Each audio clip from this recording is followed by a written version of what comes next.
Apa jadinya ya jika bos gangster yang sangar dan kejam terjebak dalam tubuh murid SMA yang culun?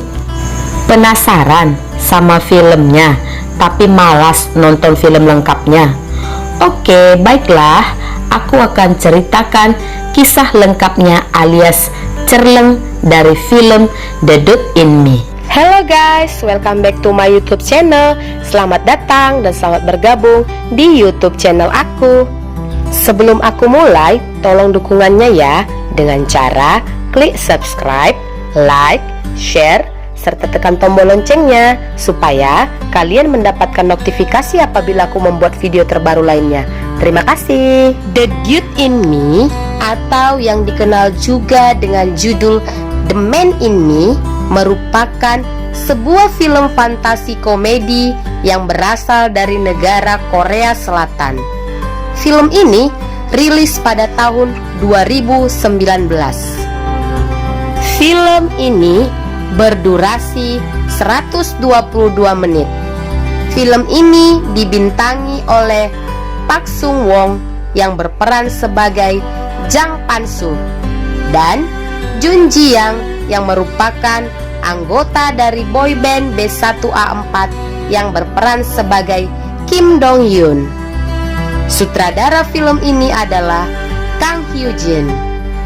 Film The Dude in Me ini menceritakan tentang seseorang yang bernama Pan-soo yang bekerja sebagai gangster. Dia tinggal di apartemen bersama istrinya yang bernama So-hyun.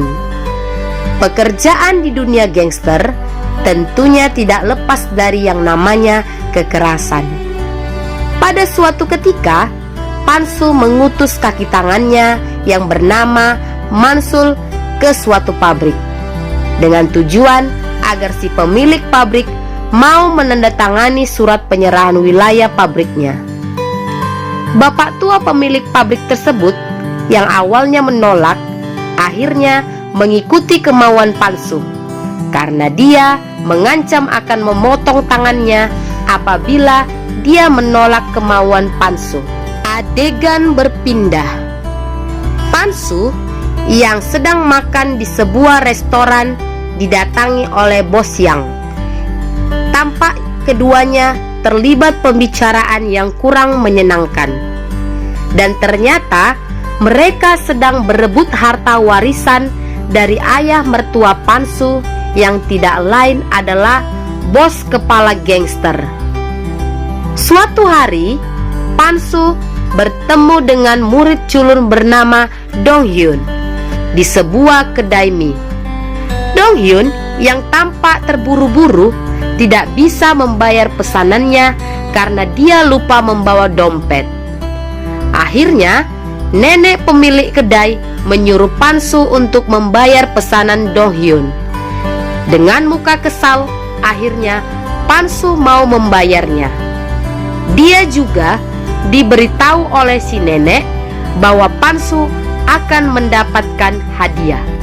Kemudian adegan selanjutnya berpindah di suatu atap gedung. Terlihat Dong Hyun sedang berusaha mengambil sepatu yang tersangkut di antena. Yah, tampaknya Dong Hyun dikerjai lagi oleh teman-temannya. Tiba-tiba Dong Hyun terpleset dan jatuh ke bawah. Dia menimpa tubuh Pan-soo yang kebetulan sedang berada di bawah. Dan mereka berdua pun akhirnya tak sadarkan diri. Singkat cerita, mereka saling bertukar tubuh. Pan-soo akhirnya sadar juga. Akan tetapi, Dong Hyun yang berada dalam tubuh Pan-soo masih belum sadarkan diri juga.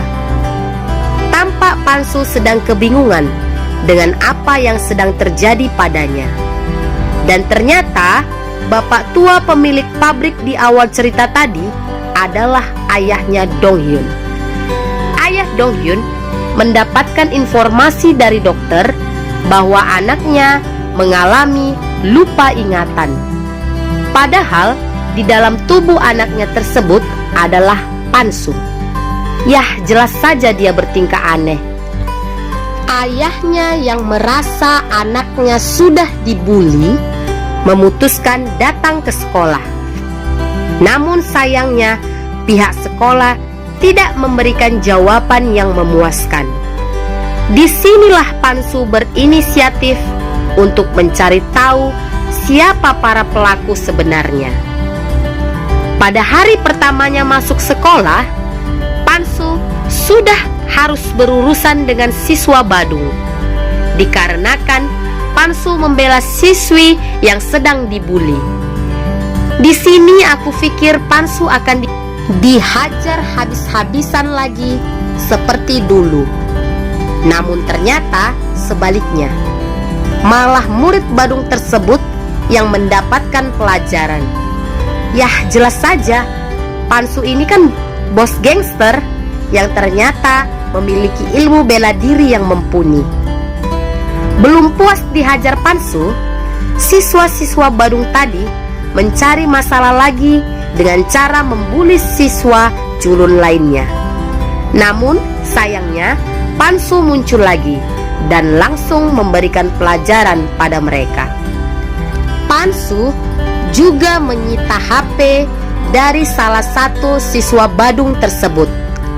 Pada saat iseng-iseng buka galeri dari HP siswa Badung tadi, Pansu menemukan sebuah video yang isinya Donghyun yang sedang dibully sesaat sebelum dia jatuh dari atas gedung. Keesokan harinya, Pansu mengembalikan HP itu dan mengancam akan melaporkan mereka ke polisi kalau siswa-siswa Badung tersebut masih berbuat onar lagi. Di tempat lain, istri Pansu yang bernama Sohyun sedang berselingkuh, dan tiba-tiba dia didatangi oleh Bos Yang.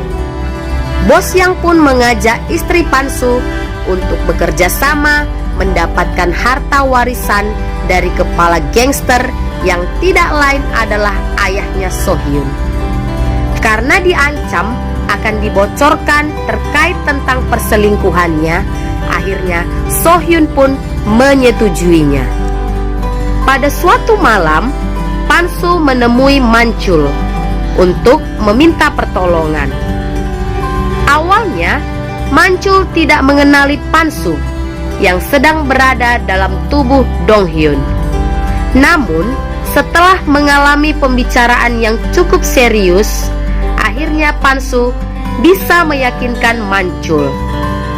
Pada suatu hari, di sebuah gang sempit, Pansu bertemu dengan Oh Hyung Jung, wanita yang telah dia bela ketika dia sedang dibully di sekolahnya.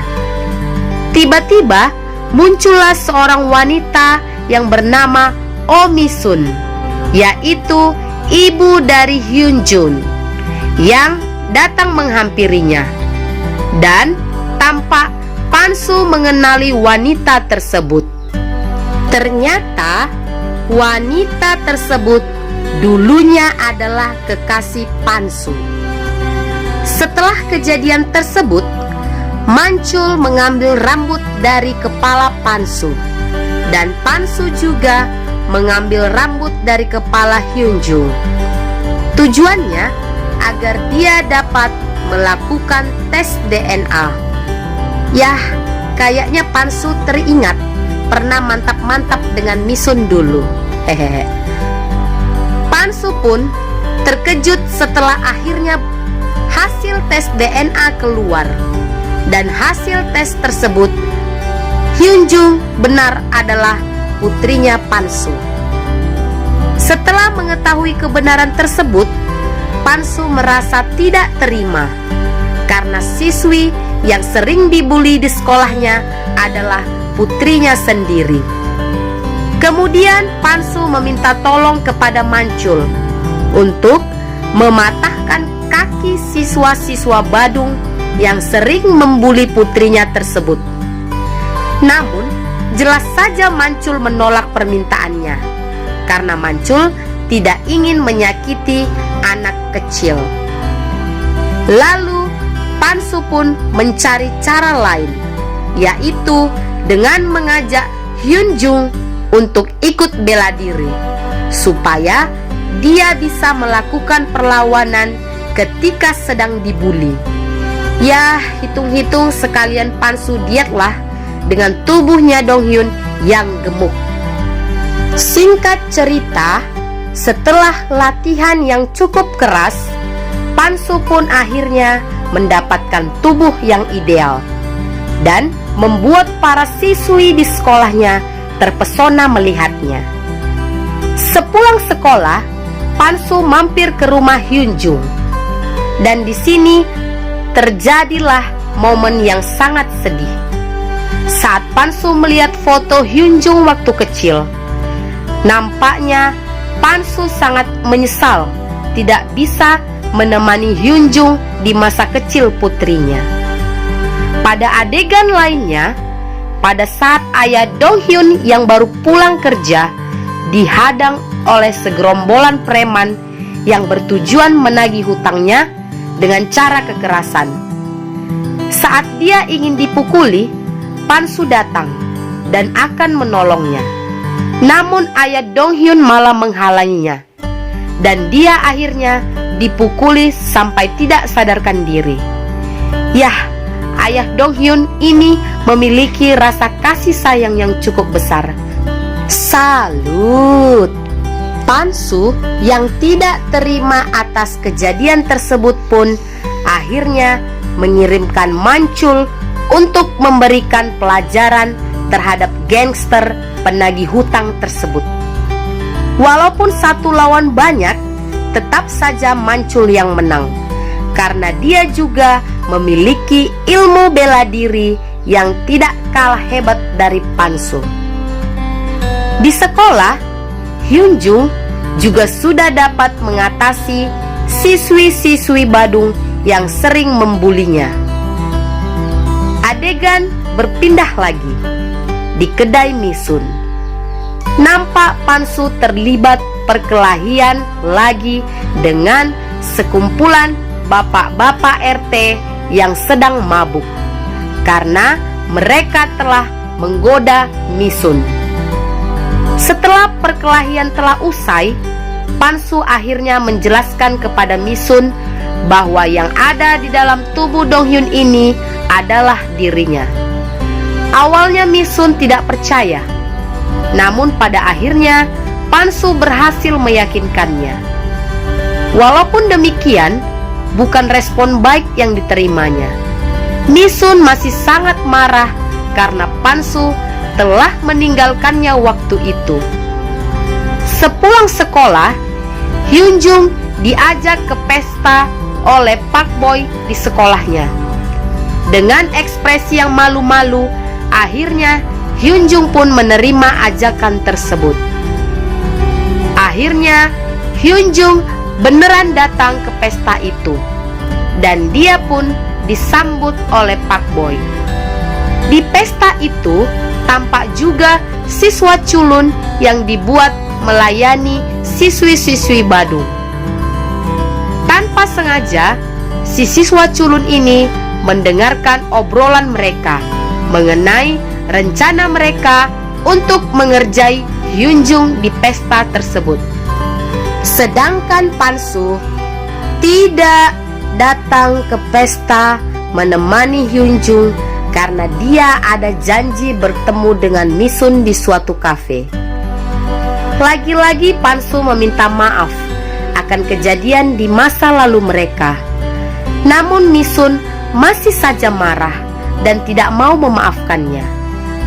Pada saat Misun beranjak pergi meninggalkannya, Pansu pun menahannya dan mereka pun berciuman. So sweet. Para pengunjung di kafe tersebut pun pada terpelongo melihat kejadian itu. Walaupun demikian, ciuman yang diberikan Pansu kepada Misun masih belum juga bisa untuk mengembalikan keadaan. Misun juga masih tetap berusaha untuk pergi meninggalkannya. Saat Pansu hendak menahannya lagi, tiba-tiba dia ditelepon oleh si siswa culun yang memberitahukan bahwa putrinya, yaitu Hyunjung, akan mendapatkan masalah di pesta tersebut. Mengetahui hal itu, Pan-su langsung bergegas menuju ke tempat pesta. Yaps, benar saja. Hyun-jung mendapatkan perlakuan yang kurang mengenakkan. Dia dipaksa meminum segelas ciu murni. Namun, dia menolak. Alhasil, dia dikerjai juga. Untungnya, tak lama kemudian, Pan-su datang untuk menjemput Hyun-jung. Saat hendak pergi, Pan-su ditahan dan lagi-lagi terjadilah perkelahian. Tetapi cukup mudah bagi Pan-su yang merupakan bos gangster untuk menaklukkan mereka semua. Di dunia gangster, Pan-su bertemu dengan Manchul di suatu tempat. Dia mendengar bahwa istrinya So-hyun berselingkuh dan bersekongkol dengan Bos Yang. Akhirnya, Pan-su meminta tolong kepada Manchul untuk mengirimkan surat kepada ayah mertuanya. Sementara itu, Hyun-jung yang semakin hari semakin dekat dengan Pan-su mulai merasakan jatuh cinta, dan dia akhirnya mengungkapkannya kepada Pan-su. Jelas saja cintanya ditolak Pan-su. Ya kali pacaran sama anak sendiri. Pada suatu malam, Bos Yang masuk ke dalam kamar di tempat tubuh Mansu dirawat. Dia berencana melakukan pembunuhan. Namun, Dong-hyun yang berada dalam tubuh Pan-su tiba-tiba terbangun. Bos Yang pun kaget melihat hal tersebut. Akhirnya dia pun terjatuh lalu tak sadarkan diri.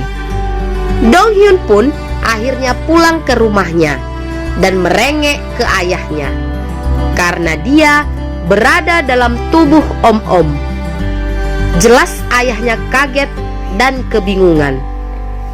Tak lama kemudian, Pan-su datang dan menjelaskan semuanya. Pan-su juga meminta tolong kepada Dong-hyun untuk membantunya memperbaiki hubungannya dengan Mi-sun. Keesokan harinya, Pan-su datang bersama dengan Dong-hyun ke kedai Mi-sun. Pada saat mereka sedang asik ngobrol, tiba-tiba didatangi oleh Bos Yang bersama anak buahnya. Yah, terjadilah perkelahian. Pada awalnya, Pan-su tampak dapat mengalahkan mereka semua. Namun, Bos Yang berbuat curang dengan memukul kepala Pan-su dari belakang, yang membuat Pan-su akhirnya terpojok. Di sini, Bos Yang juga masih belum mengetahui bahwa yang dia sandra itu adalah Pan-su yang berada dalam tubuh murid SMA. Yah, emang cuma orang terdekat saja sih yang mengetahuinya. Dia taunya Pan-su sedang bersembunyi di dapur dan menyuruhnya untuk keluar. Tiba-tiba Mi-sun keluar dengan mengancam akan meledakkan tabung gas yang bisa membunuh mereka semua. Karena nggak mau mati konyol, akhirnya Bos Yang menyerah dan pergi. Di sini terjadi lagi adegan yang sangat sedih. Mi-sun mendekati tubuh asli Pan-su. Dia melihat dan menyentuh wajah Pan-su, dan akhirnya dia pun bisa memaafkan Pan-su. Di rumah kepala bos gangster, So-hyun sudah ketahuan berselingkuh oleh ayahnya setelah ayahnya membaca surat dari Pan-su. Pan-su yang masih ingin mendapatkan harta warisan dari mertuanya meminta tolong kepada Dong-hyun untuk menemui ayah mertua Pan-su. Awalnya semua berjalan lancar. Kepala gangster lebih berpihak kepada Pan-su. So-hyun pun tidak terima. Dan akhirnya dia membongkar rahasia bahwa Pansu telah memiliki anak dari perempuan lain. Keadaan pun jadi semakin memburuk. Ditambah lagi alat komunikasi yang Dong Hyun gunakan untuk mengikuti instruksi dari Pansu rusak. Dong Hyun pun tidak bisa mendengarkan arahan dari Pansu lagi, dan dia jadi bingung harus berkata apa lagi sekarang. Akhirnya Dong Hyun pun berkata bahwa dia menolak harta warisan dari mertuanya dan dia akan meninggalkan dunia gangster. Sepertinya Dong Hyun ingin sekali agar Pansu bisa benar-benar terlepas dari dunia gangster dan bisa memperbaiki hidupnya bersama Misun. Pansu sudah menunggu Dong Hyun di depan. Alih-alih marah, sebaliknya Pansu malah memeluk Dong Hyun karena dia bangga dengan apa yang sudah dikatakan Dong Hyun tadi. So Hyun yang masih tidak terima dengan keputusan ayahnya memutuskan menabrak Pansu dan Dong Hyun sekaligus. Di sini Pansu berhasil menyelamatkan Dong Hyun dengan mendorong tubuhnya ke pinggir jalan, sedangkan Pansu ditabrak mobil So Hyun. Singkat cerita, di rumah sakit Pansu sedang sekarat dan dia menjelaskan semuanya kepada putrinya Hyun Jung yang saat itu berada di situ. Pansu pun meminta maaf atas masa lalunya. Namun, Hyun Jung masih tampak kebingungan. Akhirnya, Pansu pun pingsan dan disusul dengan Dong Hyun yang juga tak sadarkan diri. Pada saat dioperasi, Pansu bertemu dengan nenek yang berada di kedai mie. Tampaknya nenek ini ingin membantu Pansu untuk memperbaiki masa lalunya. Nah guys, buat kalian semua jangan khawatir karena film ini happy ending kok. Mereka berdua akhirnya sadar. Tubuh Pansu dan Dong Hyun pun sudah kembali. Pansu, ayah Dong Hyun, serta Manchul membantu Misun bekerja di kedai. Sementara Dong Hyun juga tampak semakin akrab dengan Hyun Jung. Dan tamat. Terima kasih ya buat kalian semua yang sudah mau mendengarkan cerita aku. Maaf jika ada kesalahan dalam penyampaian aku. Jangan lupa subscribe-nya, oke? See you at next my video. Bye bye.